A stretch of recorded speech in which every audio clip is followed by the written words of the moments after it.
1000 ரூபாய் வழங்கியது திராவிட மாடல் அரசு. 1ஆம் வகுப்பிலிருந்து 5ஆம் வகுப்பு படிக்கக்கூடிய மாணவர்களுக்கு காலை சிற்றுண்டி வழங்கியது திராவிட மாடல் அரசு. விலையில்லா பேருந்து வழங்கியது திராவிட மாடல் அரசு. குடும்ப தலைவர்களுக்கு 1000 ரூபாய் வழங்கியது திராவிட மாடல் அரசு.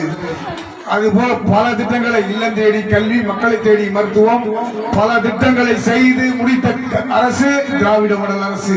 திராவிட மாடல் அரசுடைய முதலமைச்சர் அண்ணன் தளபதியுடைய அரசு.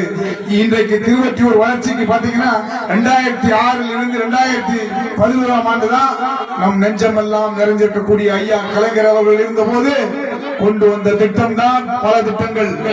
எனக்கு முன்னால் பேசிய தலைமை கழகத்துடைய சிறப்பு சொற்பொழிவாளர் அண்ணன் சிவாஜி கிருஷ்ணமூர்த்தி சொன்னது போல எரியூட்டு மைதானமாக இருந்தாலும் சரி, நம்முடைய ஜெயகோபால் கருடைய பள்ளியாக இருந்தாலும் சரி, இந்த கலை மற்றும் அறிவியல் கல்லூரியை கொண்டு வந்து சேர்த்தது நம்முடைய கலைஞர் ஆட்சி, திராவிட மாடல் ஆட்சி இல்ல. அதை போல பல திட்டங்களை கொண்டு வந்திருக்கு நம்ம ஆட்சி. காரணம் என்ன? நம்முடைய கலைஞர் அவர்கள் சொல்வதைத்தான் செய்வார், செய்வதைத்தான் சொல்வார். அது போல கலைஞர் ஆட்சியை நடத்தி இந்த மக்களுக்கு பல திட்டங்கள் கொடுத்தாங்க.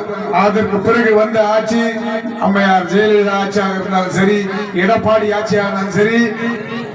ஏன் சொல்றேன்னா, இந்த வார்டில் இருக்கிற கார்த்தி வட்ட செயலர் மாமன்ற உறுப்பினர் இருக்காரு. அந்த அப்பா அவன் பேசுறதெல்லாம் போய், காரணம் தாலி அறுத்த காசு வாங்கின பையன் தான் அந்த குப்பை. எப்படி காசு வாங்கணும் அப்படின்னா, ஒரு கட்சிக்காக உழைச்சு அந்த கட்சிக்காரன் இறந்துடுறான். அந்த கட்சிக்காக உழைச்ச அந்த கட்சிக்காரனுக்கு என்ன பண்றாங்கன்னா, நம்ம ஜெயலலிதா 50,000 ரூபாய் அந்த குடும்பத்துக்காக அந்த உதவி தொகையா கொடுக்குறாங்க. அந்த 50,000 அப்படியே வாங்கிக்கிட்டு இந்த குப்பை என்ன பண்றாங்க, அப்போ ஒரு மாவட்ட செயலாளர் இருந்தான். அப்போ மாவட்ட செயலாளர் இருந்த குப்பை அவன் என்ன பண்றான் அப்படின்னா, அந்த மக்களுக்கு அவங்களுக்கு கூப்பிட்டு வச்சுக்கிட்டு எங்க வீட்டுக்கு வா, நான் உனக்கு அப்புறமா தரேன் அந்த காசை அப்படின்னு சொல்லி அவங்களை அனுப்பி விட்டுறான். அவங்க சொல்றாங்க, எனக்கு ஏப்பா காசு, எங்க வீட்டு செத்தாரு, எங்க வீட்டுக்காரர் செத்தாரு, பரவாயில்ல நாங்க போயிடுறோம், நீனே எடுத்துட்டு போயிடுத அப்படின்னு அந்த அம்மா வேணான்னு சொல்லிட்டு போச்சு. அது போல உள்ளவன் தான் அந்த குப்பை தாலி அறுத்தவங்க காசு வாங்கினவன் தான் அந்த குப்பை. தாலி இதை போல கட்சிக்கு உழைச்சு பல பேர். அதனால அவன் மாவட்ட செயலர் பதவியே போச்சு. அவன் சொல்றான், நான் எம்எல்ஏ இருந்தேன், நான் எம்எல்ஏ இருக்கும் மாவட்ட செயலர் இருந்தேன். உன் மாவட்ட செயலர் பதவி எப்படி போச்சு? ஜெயலலிதா செருப்பால் அடிச்சு, பிளடி பாஸ்டர், உனக்கு இதெல்லாம் ஒரு வேலை.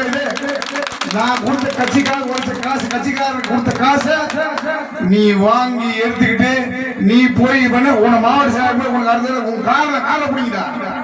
அந்த அம்மா காரை பிடிக்கிட்டு ரோட்ல அனுப்பி விட்டாங்க. நடந்தவன் அங்கிருந்து ஒரு ஆட்டோ பிடிச்சி வந்தவன் தான் திருவொற்றியூருக்கு. இந்த குப்பை அவன் பேசுறான், இன்னைக்கு ஏதோ பெரிய கோடி